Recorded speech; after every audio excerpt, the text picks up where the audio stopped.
Biniro rin niya si Seras tungkol sa nararamdaman nito para kay Mimori, na sinabing naniniwala siyang si Seras ay umiibig ng lubos kay Mimori.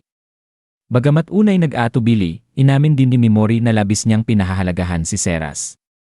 Ang palitang ito ay nagpatibay sa kanilang ugnayan, at sinang-ayunan ni Katleya ang kanilang relasyon, umaasa sa kaligayahan ni Seras, habang nagpapatuloy ang mga paghahanda. Tinapos ni na Mimori at Seras ang kanilang mga plano upang mapanatili ang kanilang pagkakakilanlan at itago ang galaw ng Mess King Squadron.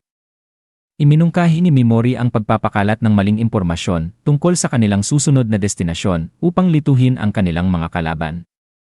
Samantala, inasikaso ni Seras ang mga lohistikal na detalye, kabilang ang pagbawi ng kanilang war chariot. Ang talakayan ay nagpakita ng kanilang dedikasyon sa lihim at estratehikong katumpakan. Makalipas ang ilang sandali, si Mimori ay nilapitan ni Sogo nang ito ay palabas na nag-ulat ng kahilingan.